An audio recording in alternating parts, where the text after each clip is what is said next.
Most people move to the suburbs for the peace and quiet. For the good schools, the two-car garages, the reassuringly uniform green of professionally manicured lawns. I moved here because the Wi-Fi was faster than my old city apartment, and I got a good deal on the mortgage. I was a simple man with simple needs. All I wanted was to do my graphic design work from my home office, watch bad movies, and be left entirely alone. My new neighborhood, Maple Creek Estates, was the undisputed heavyweight champion of beige. The houses were beige, the minivans were beige. The collective personality was a shade of taupe, so profound it could absorb light. It was a place where the height of rebellion was letting your grass grow a quarter of an inch past the HOA-approved limit. Into this sea of serene sameness, I introduced my masterpiece. His name was Bartholomew. Bartholomew was my Scarecrow, and he was magnificent. I suppose technically his job was to scare crows, but since the only birds in this neighborhood were a few neurotically well-fed robins, his real purpose was to be a glorious beacon of weird. He was constructed from an old department store mannequin I'd liberated from a dumpster, giving him a disconcertingly human posture. I'd dressed him in a faded Hawaiian shirt I bought on a vacation to Florida, a vibrant tapestry of pink flamingos and lurid green palm trees. On his head, he wore a floppy sun hat I'd won at a state fair for being mediocre at a ring toss game. One of his arms was a bright blue pool noodle, bent at a jaunty, welcoming angle. But the pièce de résistance, the detail that truly brought him to life, was his face. I'd painted on a cheerful, slightly lopsided smile. And for his eyes, I had glued on the largest pair of googly eyes I could find at the craft store. They were the size of dinner plates. When the wind blew, they would jiggle and clatter, giving him an air of perpetual, delightful surprise. He was, by any objective measure, the tackiest thing on the entire eastern seaboard, and I loved him more than words could say. For 2 blissful weeks, Bartholomew stood guard over my small patch of lawn, his googly eyes gazing out at the endless expanse of beige. He was my pride and joy, my own personal monument to questionable taste. And then I met Carol. Carol was the self-appointed queen of Maple Creek Estates, the grand dame of the HOA, the final boss of suburban busybodies. She was a woman in her late 50s who seemed to be perpetually dressed for a tennis match she was about to win decisively. She power-walked through the neighborhood every morning at 8:15 a.m. sharp, her silent, perpetually bewildered husband, Bob, trailing a few paces behind her like a beige-colored shadow.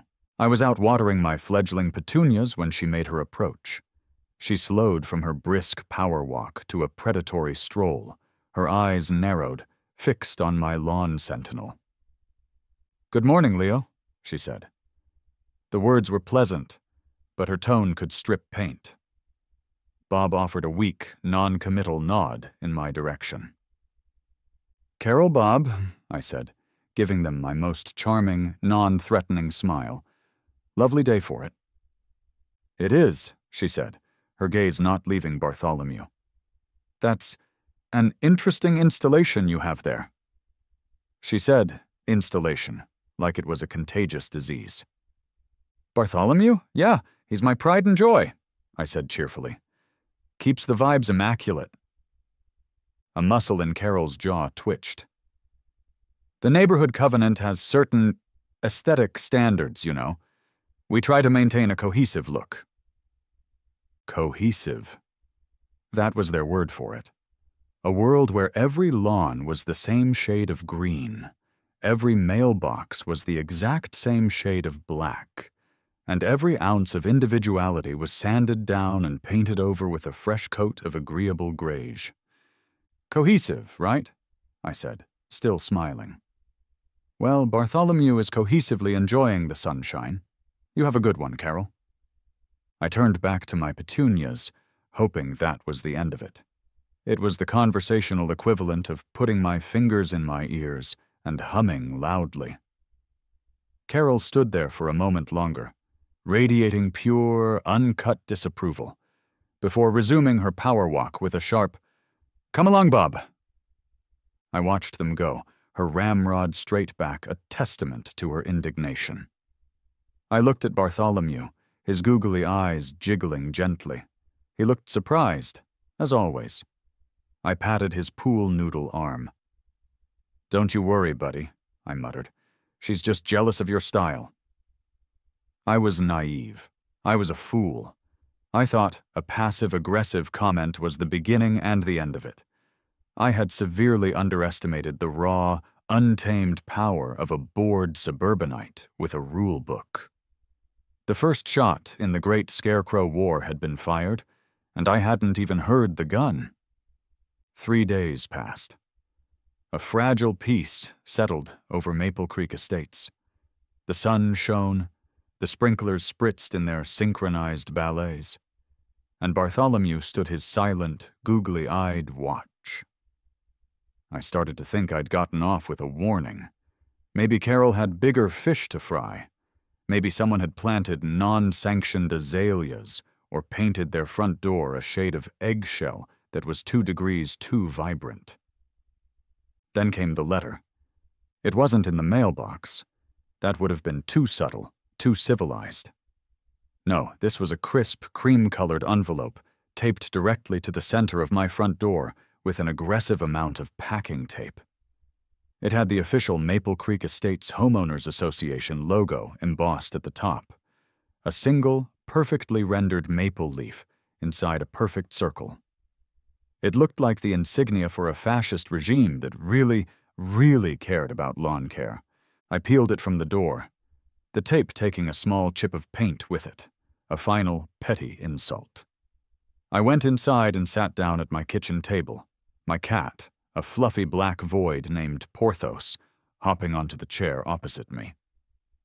"Well, Porthos," I said, slitting the envelope open with a butter knife. "Let's see what fresh hell this is." I unfolded the thick, expensive-feeling paper and began to read aloud, Porthos blinking at me slowly, the only audience I needed. "Dear resident of 112 Blossom Lane," I began. Okay, off to a personal start. They know my name. This is a power move. "This letter serves as a formal notice regarding a violation of the Maple Creek Estates covenants, conditions, and restrictions. Blah, blah, blah. Here we go. Pursuant to a review by the Architectural Review Committee."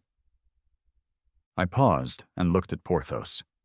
The Architectural Review Committee. That's Carol, her beige husband, Bob, and probably Brenda from 2 streets over who thinks wind chimes are a gateway to anarchy. This committee meets over lukewarm Chardonnay and judges the world. I continued reading. "It has come to our attention that a non-sanctioned structure has been erected on your front lawn." "Erected," I snorted. They make Bartholomew sound like a 50-story skyscraper or something wildly inappropriate. Specifically, the structure in question is a temporary effigy of a discordant nature. I had to read that line twice. A temporary effigy of a discordant nature. That is the most ridiculously pompous way of saying tacky scarecrow I have ever heard. It's a masterpiece of corporate jargon. Discordant nature? My man is wearing a Hawaiian shirt. He's the most concordant being in this whole damn neighborhood. Porthos meowed, which I took as a sign of agreement. The letter went on, citing specific bylaws.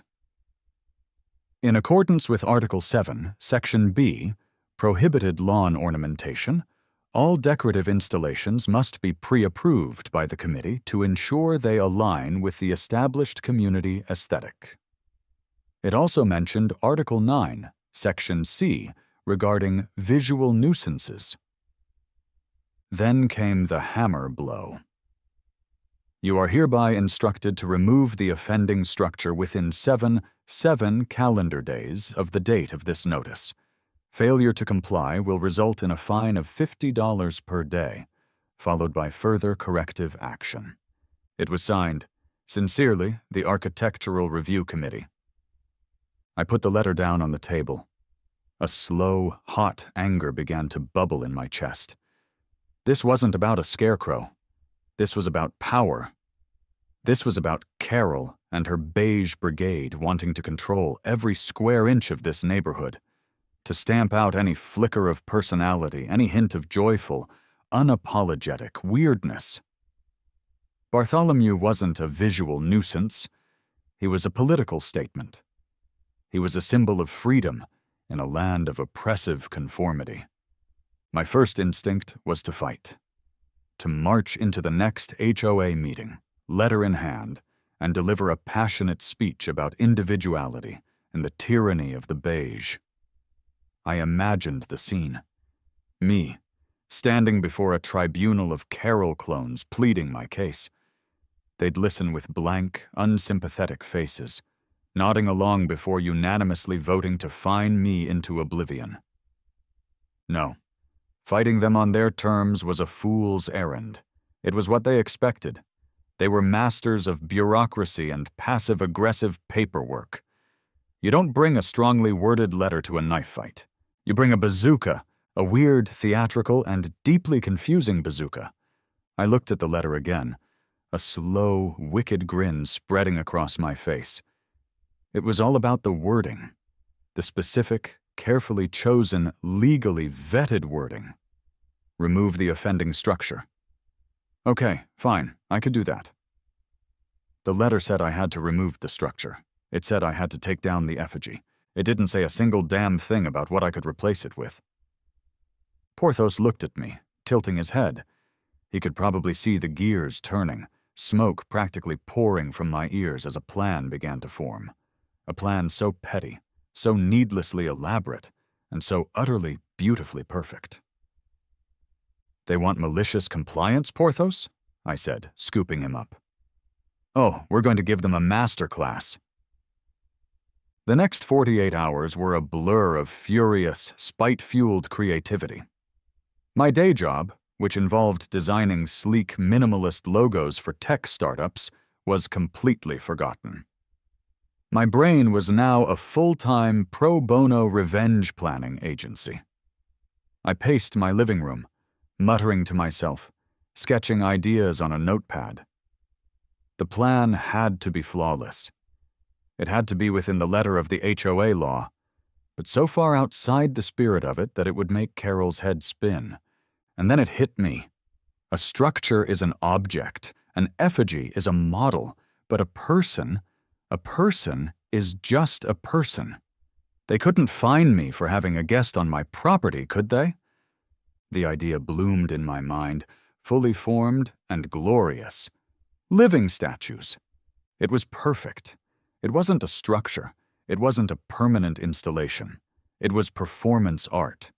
It was a loophole big enough to drive a parade float through, and I was going to be the Grand Marshal. I immediately flipped open my laptop, my fingers flying across the keyboard as I navigated to the seedy, wonderful underbelly of the internet where all great and terrible ideas are born. Craigslist. I clicked on the Gigs section, then Creative, and began to type. Title: Actors Performers Wanted for Unique Suburban Avant-Garde Art Project. Body: Seeking talented individuals for a recurring performance art piece in a quiet suburban neighborhood. The role primarily involves standing still for extended periods in a front garden. Must have excellent posture, a high tolerance for absurdity, and the ability to maintain a straight face while a woman in tennis whites possibly has a conniption nearby. This is a paid position. Pay is negotiable, but the experience will be priceless. Seriously, you will become a local legend. Please respond with a headshot and a brief description of why you are the right person to stand motionless on my lawn. I hit post and leaned back in my chair, a feeling of giddy, terrifying excitement washing over me. This was either the most brilliant or the most idiotic thing I had ever done. The line was, at this point, blurry. The responses started trickling in within an hour. Most were from people who were clearly confused. A few were from people who were clearly unhinged. But two of them stood out. I invited them over for an audition the next day. My first candidate was Julian. He was maybe 20, with floppy dark hair, an entirely black wardrobe, and an expression of intense, world-weary seriousness that was frankly astonishing for someone who probably still had a college meal plan. He walked into my living room like he was stepping onto the stage at the Globe Theater. "Thank you for this opportunity," he said, his voice a low, dramatic baritone. "I read the project description. It speaks to me. The inherent conflict between stasis and performance, the public stage of the suburban lawn. It's a powerful statement on the commodification of domestic space." "Right," I said. "Also, it'll really tick off my neighbor." My second candidate was Chloe. She was the polar opposite of Julian. She bounced into the room, a whirlwind of bright colors and cheerful energy, a tote bag slung over her shoulder that read Drama Queen. "Hi! Oh my gosh, this is the most amazing gig I've ever seen!" she chirped, shaking my hand vigorously. "I'm Chloe. When I read the ad, I literally shrieked. My roommate thought I'd seen a mouse. Is it Carol? Is her name Carol? I'm betting it's a Carol." I sat them both down on my couch and laid out the full story. Bartholomew, Carol, the letter, the loophole. Julian listened with a deeply analytical expression, steepling his fingers. "So, what is my motivation?" he asked, his brow furrowed. "Am I a man-scarecrow hybrid contemplating the existential dread of suburban life, or am I a symbol of defiance against oppressive homogeneity?" "You're a guy getting paid $50 an hour to stand on my lawn and freak out my neighbor, Carol," I explained patiently. "I see," he said, nodding slowly. "I can work with that. I will channel the simmering rage of the disenfranchised homeowner." Chloe, meanwhile, was practically vibrating with excitement. "Ooh, can we have themes?" she asked, leaning forward. "Like we could do tribute to Greek mythology day. You could be a discus thrower, Julian. And I could be, I don't know, a distressed nymph. Or what about sad mimes stuck in invisible boxes day? That's a classic." "Chloe," I said, a wide grin spreading across my face. "You're hired. Julian, your brooding intensity is also exactly what this project needs. You're hired too." The team was assembled. But there was one last piece of the puzzle. The living statues couldn't just stand on the grass. That was too amateurish. They needed pedestals, a stage. I flipped through the local classifieds and found a number for a handyman named Gus. Gus showed up an hour later. He was a man in his 60s, with a grizzled beard, hands like worn leather, and a no-nonsense air about him. He looked me up and down as I awkwardly tried to explain what I needed. "So," I began, feeling ridiculous, "I need 2 small, sturdy, weatherproof platforms, about 2 feet square, for, displaying things." Gus raised a single, bushy eyebrow. "What kind of things? Potted plants?" "Not exactly," I sighed, deciding there was no point in beating around the bush. "Look, my HOA is run by a tyrant who hated my scarecrow. So I'm hiring a couple of drama students to pose as living statues on my lawn out of pure, unadulterated spite. The platforms are for them to stand on." Gus stared at me for a long, silent moment. I was preparing for him to laugh me off my own property. Instead, his weathered face cracked into a slow, wide grin, which quickly erupted into a deep, booming laugh that seemed to shake the windows. "Son," he said, slapping me on the back hard enough to make me cough. "That's the best damn thing I've heard all year. An HOA tyrant, you say? I know the type. Built a deck for a fella over on Oak Street last year, and his neighbor, a real piece of work, called the city 3 times because our sawdust was emotionally distressing." He looked out at my pristine, Bartholomew-less lawn. "I'll build you the best damn statue platforms you've ever seen," he declared. "And I'll give you the stick-in-it-to-the-man discount. Consider me the official construction partner of this ridiculous enterprise." The plan was in motion. The cast was assembled. The stage was being set. The curtain was about to rise on the weirdest show Maple Creek Estates had ever seen. The morning of Bartholomew's official removal deadline dawned bright and clear. It was a perfect suburban Saturday. The air smelled of cut grass and impending drama. At precisely 7:59 a.m., I walked out to my front lawn, gave Bartholomew one last fond pat on his Hawaiian shirt, and unceremoniously dismantled him. I tucked his googly-eyed head under my arm and carried his component parts back to the garage. From her window across the street, I could feel Carol watching. I imagined her smiling, a thin, triumphant smirk as she sipped her morning tea. Let her have her moment. She had won the battle, but the war was just beginning. An hour later, Gus pulled up in his beat-up pickup truck. He unloaded two simple, elegant platforms, each about 6 inches high, and painted a tasteful, neutral gray. They were perfect. We placed them on the lawn, right where Bartholomew used to stand, like twin monuments to the weirdness that was to come. Gus gave me a conspiratorial wink. "Break a leg, kid," he said, before driving off, chuckling to himself. At 9 a.m. sharp, Julian and Chloe arrived, buzzing with theatrical energy. They disappeared into my guest bathroom to get into costume. 10 minutes later, they emerged, transformed. Julian was first. He was covered from head to toe in metallic silver body paint, wearing nothing but a small, discreet pair of silver shorts. He looked like a chrome Oscar statuette that had come to life. With a look of intense concentration, he walked out to the left platform, climbed onto it, and froze into the iconic pose of Rodin's The Thinker, his silver fist pressed to his silver chin. He was magnificent. Chloe was next. She had gone for a classic. Her face was painted white, with delicate black teardrops under her eyes. She wore a black and white striped shirt, black pants, and a jaunty beret. She hopped onto the right platform and immediately began her routine, her hands pressing against the invisible walls of an imaginary box.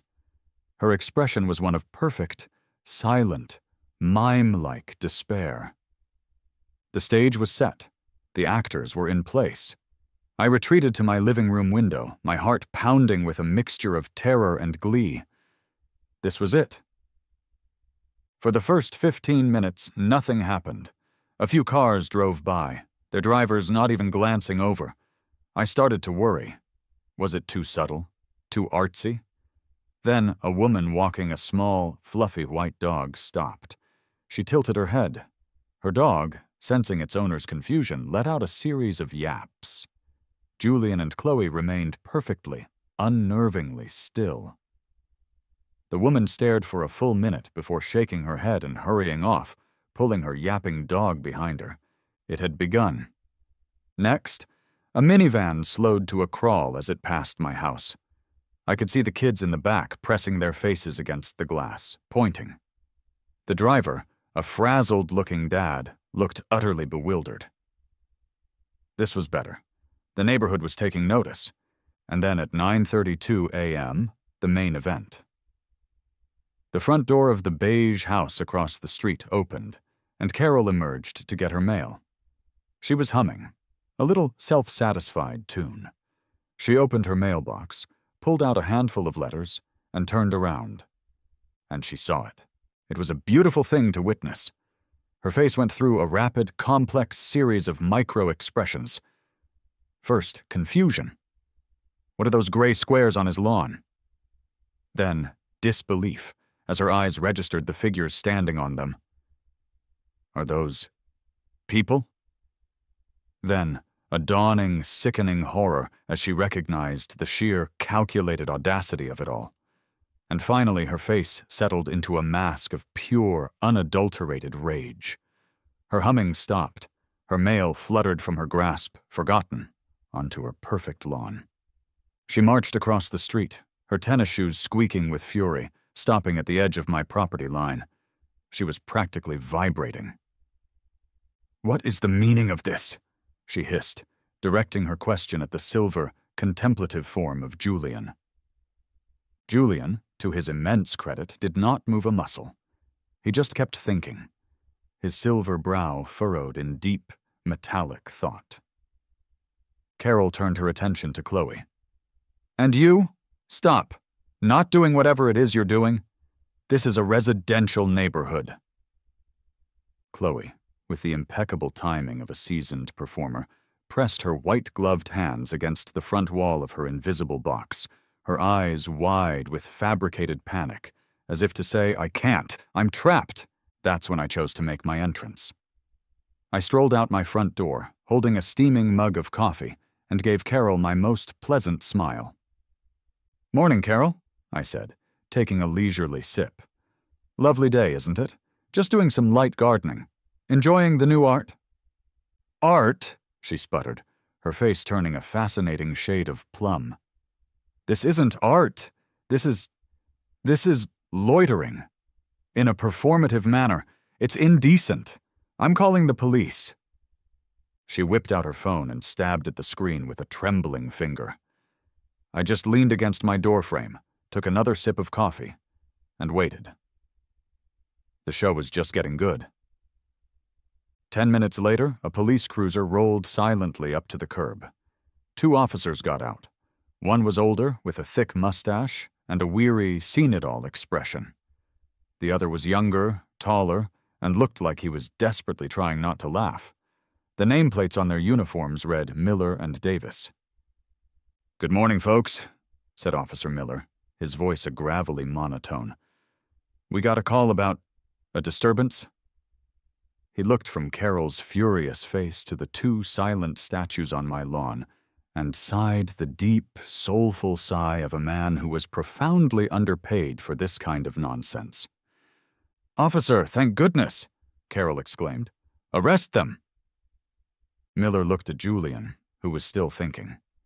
He looked at Chloe, who was now sliding her hands down the sides of her box in defeat. "Ma'am," he said slowly. "Arrest them for what, exactly?" For this," she gestured wildly. They're being weird, on his lawn. It's a public nuisance." Officer Davis, the younger one, cleared his throat. "He's wearing more clothing than I see at the public pool, ma'am," he noted, pointing at Julian. Miller and Davis walked over to me. "This your property, son?" Miller asked. "Yes, sir, it is," I said respectfully. "These are my, landscape artists. They're helping me with a new conceptual installation. They're on my private property, and they're not making a sound." Miller rubbed his mustache. He looked at the statues. He looked at Carol. He looked back at me. I could see the internal calculations happening in his head, weighing the paperwork this would generate against his will to live. "Is he breaking any laws, Davis?" he asked his partner without taking his eyes off me.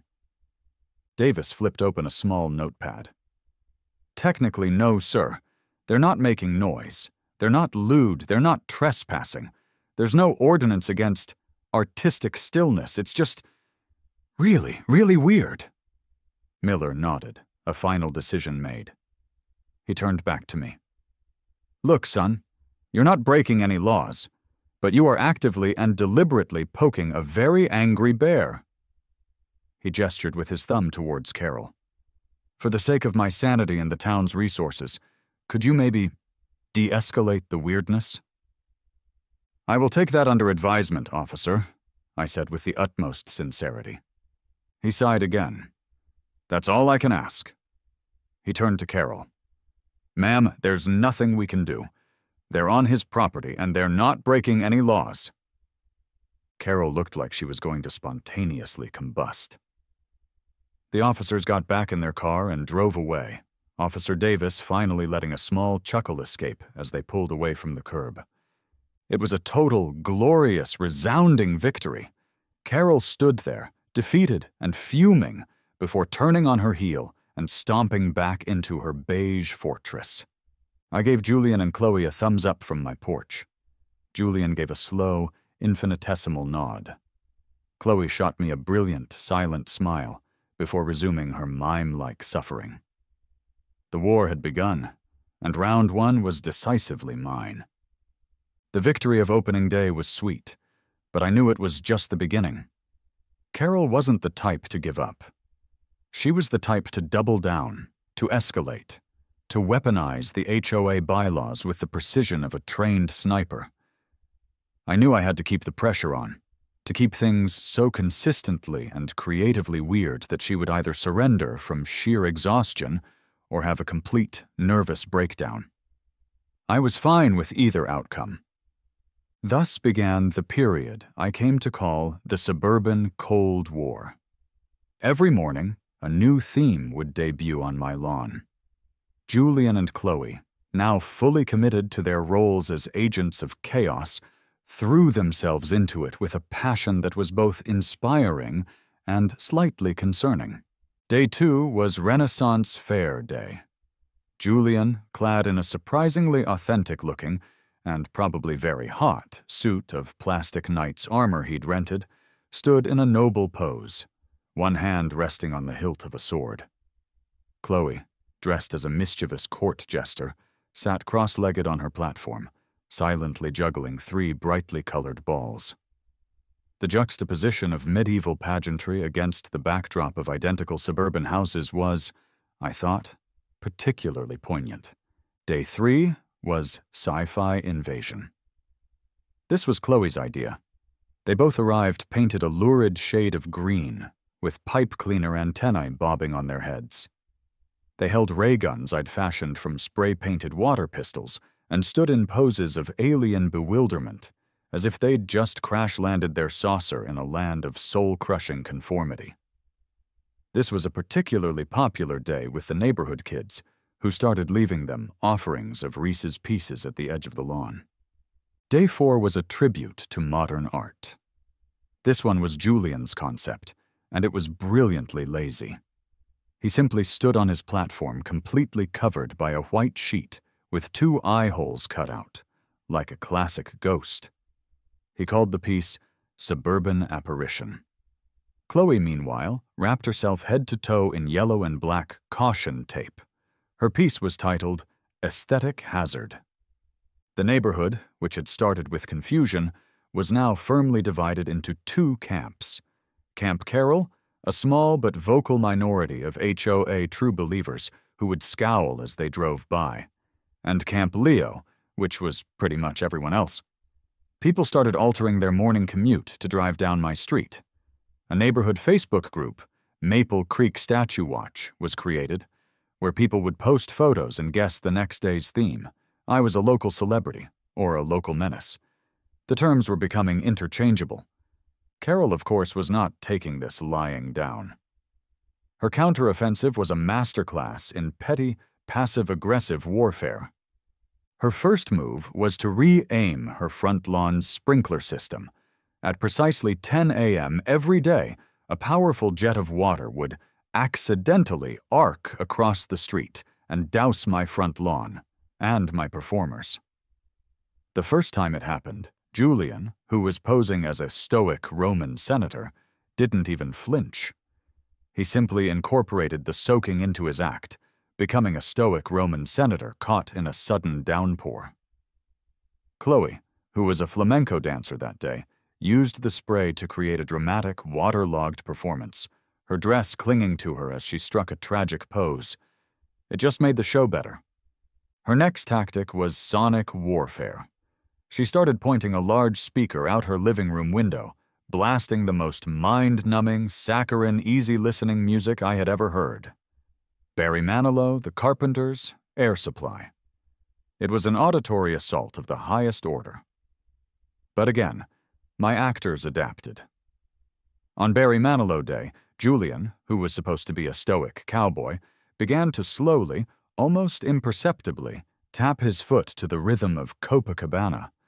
It was a subtle, brilliant act of defiance. She tried to get a petition signed to have them declared a public nuisance. This backfired spectacularly when she presented it to Mrs. Gable from down the street, who informed Carol that her grandchildren now demanded to visit every single day just to see the funny lawn people. The official HOA violation notices continued, each one more absurd than the last. I received formal warnings for improper use of silver body paint in a residential zone, unregulated mime activity, and my personal favorite, creation of a distracting tableau visible from the street. I framed them and hung them in my office. They were my trophies. The whole affair reached a new level of absurdity when a reporter from a local news blog showed up. She was a young, eager journalist named Tiffany who ran a site called Suburbia Speaks. She'd seen the Facebook group and smelled a human interest story. She interviewed me on my porch while Julian and Chloe held a pose as 1920s flappers behind her. "So, Leo," Tiffany asked, holding her phone up to record. "What's the artistic statement you're trying to make here?" I took a thoughtful sip of my iced tea. "Well, Tiffany," I said with a perfectly straight face, "it's a deeply personal exploration of the transient nature of lawn care in a postmodern suburban landscape. It's a commentary on the Sisyphean struggle for individuality in a world that demands conformity." I paused for dramatic effect. Also, my neighbor is a menace, and she hated my Scarecrow. The story went up that afternoon with the headline, "Lawn War, Local Man Protests HOA with Performance Art." It went mildly viral in the county. My parents called, confused but proud. Gus, the contractor, sent me a text that just said, "Attaboy." Across the street, the curtains in Carol's house remained drawn. The easy listening music fell silent. It was a temporary, unnerving peace. I knew she was in her beige fortress, poring over her HOA rulebook, looking for the one clause, the one loophole that would bring my beautiful, weird little circus crashing down. She was cornered, and I knew a cornered Carol was a dangerous Carol. The eerie silence from across the street lasted for 2 days. It was more unsettling than the Barry Manilow concerts. Julian and Chloe continued their performances, one day as pirates, the next as mad scientists, but the energy had shifted. We were all waiting for the other shoe to drop. And when it finally did, it wasn't with a whisper, but with the crisp, official thud of certified mail. The letter was from a law firm, Dewey, Cheatham, and Howe. I'm kidding, but it was something equally soulless. It was a formal cease and desist. It accused me of creating a public nuisance, of harassing a member of the community, guess who, and most seriously, of creating a spectacle that was intentionally diminishing the property values of the surrounding homes. It was filled with legal threats and jargon designed to terrify the average person into submission. It threatened a lawsuit that would seek damages for the emotional distress and aesthetic degradation of the neighborhood. I'll admit, my heart sank. This had moved beyond a petty neighborhood squabble. Lawyers meant money. Money I didn't really have to spend defending my right to have a mime on my lawn. This was Carol's nuclear option. She couldn't beat me with the HOA rulebook, so she was bringing in the heavy artillery. I knew I had to end it. I couldn't afford a legal battle, and frankly, the stress was starting to outweigh the fun. But I wasn't going to go out with a whimper. I wasn't just going to quietly pack up my pedestals and surrender. If this was going to be the final act, it needed to be a showstopper. It needed to be a grand finale so spectacular, so mind-bogglingly absurd, that it would be remembered in Maple Creek Estates for generations. I called an emergency meeting with Julian and Chloe. We sat in my living room, the lawyer's letter sitting on the coffee table like a venomous snake. "So, she's lawyering up," I said grimly. I think we have to stop." Chloe's face fell. "Oh no, but we were just planning tribute to classic horror movies week." Julian, however, had a glint in his eye. "A lawsuit is a desperate act," he said, his voice low and dramatic. "She is lashing out. She knows she has lost the moral high ground. We cannot surrender. We must give the people one last performance, a final, definitive statement. And that's when the plan for the grand finale was born. The opportunity presented itself a few days later. An email went out to the entire neighborhood from the HOA. Carol was calling an emergency community meeting to be held on Saturday morning. The topic? A proposed special injunction to preserve community decorum. The location? Her own immaculate front lawn. She was bringing the fight to her home turf, intending to publicly shame me and rally the troops to force me out. It was the perfect stage. Saturday morning was tense. By 10 a.m., a crowd of about 40 neighbors had gathered on Carol's lawn. Some were her loyalists, nodding grimly. But most were there for the show, a palpable sense of anticipation in the air. I saw Gus, the contractor, leaning against his truck down the street, arms crossed, a smirk on his face. I saw the news blogger, Tiffany, taking notes.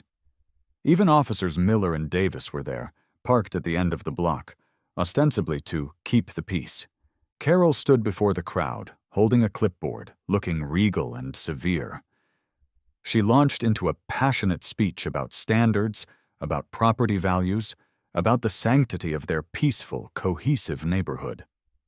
She was just hitting her stride, railing against the circus-like atmosphere that had befallen Blossom Lane when I gave the signal. From my open garage door, a hidden Bluetooth speaker crackled to life. But it wasn't Barry Manilow. It was the deep, thundering, epic choral blast of O Fortuna from Carmina Burana. The music swelled, dramatic and ominous, washing over the startled crowd. Every head turned towards my house, and then they emerged. First came Julian, then Chloe. But they weren't alone. I had spent the last of my revenge budget to hire 5 more drama students from the community college. All 7 of them were dressed head to toe as classic, pointy-hatted garden gnomes. They had curly white beards, red conical hats, and rosy red cheeks painted on their faces. In perfect, synchronized slow motion, they began to march across my lawn. It was a piece of brilliantly choreographed physical theater. Their movements were deliberate, their expressions utterly serious. They moved as one, a silent, disciplined army of lawn ornaments. The epic music swelled as they advanced, a tide of pure, concentrated absurdity. They marched to the very edge of my property line, forming a single, straight row, facing the stunned HOA meeting. Carol's speech had faltered, her mouth hanging open. The music reached its final, crashing crescendo.